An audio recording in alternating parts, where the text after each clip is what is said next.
Motion چل رہی ہے اگر وہ سکسیڈ ہو جاتی ہے تو بہتر ہے، ورنہ آگے آپ کے آپ کے لیے بڑی مشکلات پیش ہوں گی۔ یہ ایک ویلڈ قسم کی وارننگ اور تھریٹ ہے کہ اگر تو کامیاب ہو جاتی ہے تو ساری چیزیں فارگیو کر دی جائیں گی۔ وہ نہ صرف اپنے بہاف پہ بول رہے تھے بلکہ وہ یورپ کے بہاف پہ بھی وہی بات کر رہے تھے۔ پہلے تو یہ میرا بھی تھوڑا سا تجربہ ہے ڈپلومیسی میں، اور تمام ملکوں کے ڈپلومیٹ کے ساتھ میری ڈسکشنز رہی ہیں۔ تقریباً 100 کنٹریز کے ڈپلومیٹس میں گنوا سکتا ہوں کہ جن کے ساتھ مختلف اوقات میں بات ہوتی ہے، لیکن اس طرح کوئی میسج نہیں دیتا کہ جی اگر آپ کے یہ جو ایک ہمارا بالکل پولیٹیکل معاملہ تھا کہ اگر آپ کے ہاں یہ نو کانفیڈنس کی جو موشن ہے وہ پاس نہیں ہوتی ہے اگینسٹ پرائم منسٹر خان، تو آپ کے لیے بڑی مشکلات آگے آ رہی ہیں۔ اور پھر وہ ہماری نیشنل سیکورٹی کا حوالہ دے کے کہتے ہیں کہ جی وہاں سے معلوم ہوا ہے کہ یہ پالیسی جو ہے یہ صرف خان صاحب کی پالیسی ہے۔ بھائی عمران خان صاحب جو بھی پالیسی اپنا رہے ہیں، اگر اسٹیٹ کے دوسرے انسٹیٹیوشن نے اس پہ کوئی اعتراض نہیں کیا یا خان صاحب کو اس پہ بریف نہیں کیا تو اٹ مینس وہ ہمارے پرائم منسٹر ہیں، وہ ہمیں ریپرزینٹ کر رہے ہیں، اور وہ جو پالیسی ہے اس کے پیچھے پوری نیشن ہے۔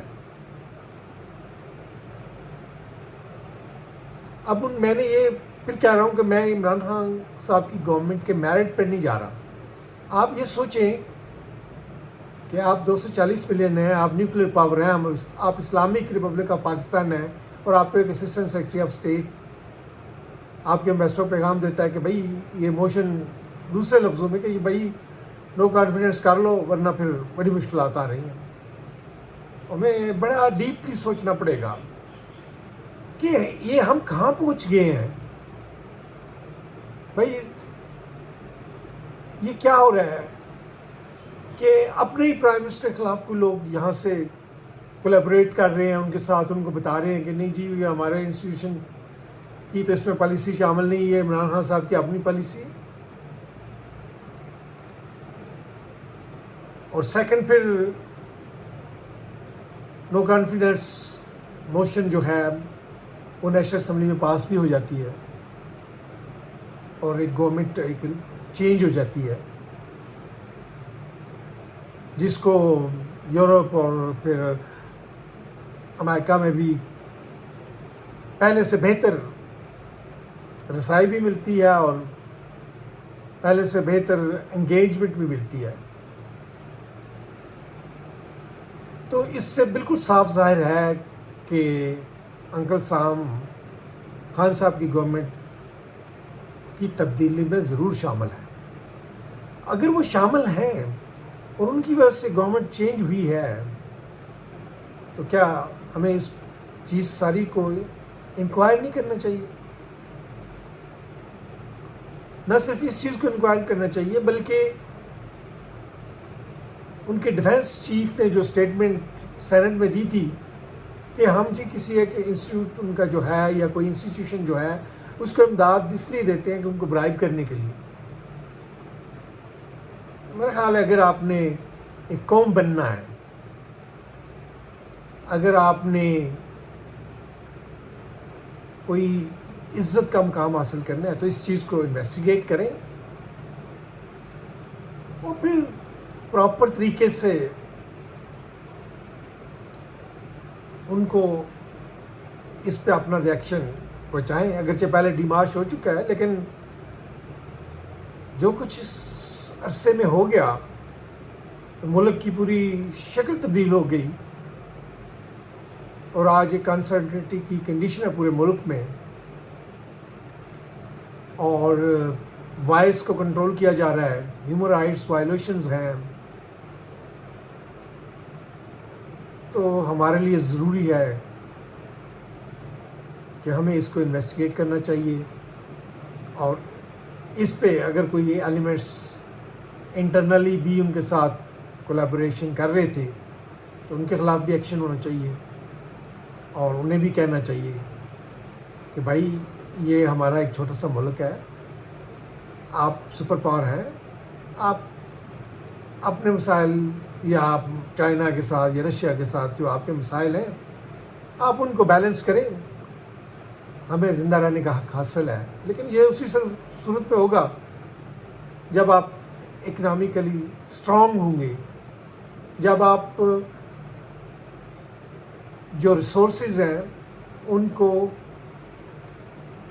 ایک بیلنس کی طرح ڈسٹریبیوٹ کریں گے. جیسے میں نے اپنے خواب میں کہا تھا، بھائی آپ ہاری کو 15 ایکڑ زمین دیں تاکہ اس کو احساس ہو، آپ لوگوں کو شیئرز دیں جو کام کر رہے ہیں فیکٹریوں میں، 5,000 کی میں بات اس لیے کر رہا ہوں کہ جس کی طرح 35,000 40,000 ہے، بھائی اس کو بھی کوئی شیئر دیں اس میں. آپ نے اسی ملک سے کمایا ہے، بلکہ لوٹ کے کمایا ہے. یہ سارے ہاؤسنگ سوسائٹیز والے جو ہیں ان نے لوٹ کے کمایا ہے. بنتا ہے کہ جو ہماری سوسائٹی میں آپ نے ایک بہت بڑی انیکوالٹی کریٹ کر دی ہے، تو پہلے تو اکنامک ریسورسز کی ڈسٹریبیوشن ایک بڑا عمل ہوگا جس کے بعد پاکستان میں کوئی چینج آ سکے گی، ورنہ چینج نہیں آ سکے گی. کہ ایک چھوٹے سے کنٹری کو تو وہ نہیں کہہ سکتے، کیا نارتھ کوریا کو کہہ سکتے ہیں؟ کیا وہ اسرائیل کو کہہ سکتے ہیں؟ اس طرح کی اسٹیٹ میں جو بیان دیا گیا یا اس طرح کی جو ڈائریکشنز دی گئیں ڈونلڈ لو صاحب کے جانب سے، یہ کیا وہ اسرائیل کو یا نارتھ کوریا کو یا کسی اور چھوٹے کنٹری کو وہ اس طرح کی دے سکتے ہیں؟ تو میرے خیال میں اس کو یہ نہ کہیں کہ میں کوئی کرٹیسائز کر رہا ہوں. بھائی میں پارٹ آف دا نیشن ہوں، اور مجھے میں شکر گزار ہوں کہ آپ نے مجھے اپنا ایمبیسڈر بھی بنایا، اس کے لیے میں آپ کا شکر گزار ہوں. لیکن ایک میں نہیں، میری 240 ملین کے لوگ ہیں، ہمارے بھی کچھ رائٹس ہیں. اگر ہمیں آپ رائٹس دیں گے تو پھر آپ وہاں کہہ سکیں گے کہ بھائی ڈونلڈ لو صاحب who the hell are you کہ ہمیں آپ اس طرح کا میسج دیں. ہم ایک ساورن کنٹری ہیں، ہمیں علم ہے کہ ہماری کون سی گورنمنٹ ہمارے لیے بہتر ہے اور کون سی گورنمنٹ ہمارے لیے بہتر نہیں. ہمارے گورنمنٹ کے فیصلے واشنگٹن اور لندن میں نہیں ہونے چاہیے. اسی کے ساتھ میں ختم کروں گا، لیکن جیسے میں آپ کو پہلے بھی کہتا رہتا ہوں کہ میں آپ کو مختلف بکس جو آپ کے نالج میں اضافہ کریں گی، جو آپ کے ہارزن کو براڈن کریں گی، ان کے بارے میں بتاتا رہتا ہوں. آج میں آپ کو ہیومن اسپیشیز جو ہے اس کی ایولیوشن، اور یا آج سے 100 سال بعد وہ کس طرح فردر ایوالو ہوگی، اس کے بارے میں 2-3 بکس ہیں، ان کے بارے میں بتاؤں گا، اور میں امید کروں گا کہ آپ ان سے فائدہ اٹھائیں گے. یہ یووال نوحا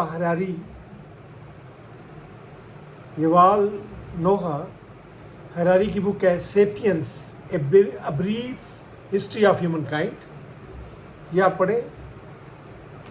اور اسی کی بک ہے ہومو ڈیس، یہ آپ کو بتائے گی کہ ہم نیکسٹ 30 ایئرز میں 100 ایئرز میں جو ہیومن اسپیشیز ہے کس طرح ایوالو ہوگی. کیا ہم ڈیزیز پہ کنٹرول کر لیں گے؟ کیا ہم اپنا لائف اسپین جو ہے وہ بڑھا سکیں گے؟ تو میرے خیال میں آپ کو یہ آپ کی میں وہ لفظ یوز نہیں کرتا کہ ضرور آنکھیں کھولیں گی کہ ہم نے کیا دیکھ رہے ہیں اور کیا دنیا میں ہو رہا ہے. اس کے علاوہ ایک اور بڑی اچھی بک ہے اسی جو ہیومن ہسٹری کے بارے میں ہے، اور یہ اس کے جو اپنا فرسٹ پیج یا آپ کہہ رہے ہیں کہ جو ٹائٹل پیج ہے، یہ جیرٹ ڈائمنڈ کی کتاب ہے گنز جرمز اینڈ اسٹیل. اور اس کے جو نیچے اس نے اپنا اس کا ٹائٹل دیا، سب ٹائٹل لکھا ہے a short history of every body for the last 13,000 years. تو یہ آپ ان دونوں بکس کا تینوں بکس کا ضرور مطالعہ کریں. اور میں آپ کو یہ کہہ سکتا ہوں کہ آپ ان کتابوں کے پڑھنے کے بعد اگر واقعی آپ سمجھیں، اور جو لوگ انگلش نہیں پڑھ سکتے وہ ان کا اردو ترجمہ بھی مل جاتا ہے، تو ان کے اردو ترجمہ لے کے ضرور پڑھیں. لیکن ہمیں پتہ ہونا چاہیے کہ ہم کون ہیں، کہاں سے آئے ہیں، اور ہیومن بینگ کدھر جا رہے ہیں. تو جب آپ کو یہ علم ہوگا پھر آپ اسٹیٹ کے معاملات کو بھی بہتر سمجھ سکیں گے. اسی کے ساتھ میں آپ سے اجازت چاہتا ہوں.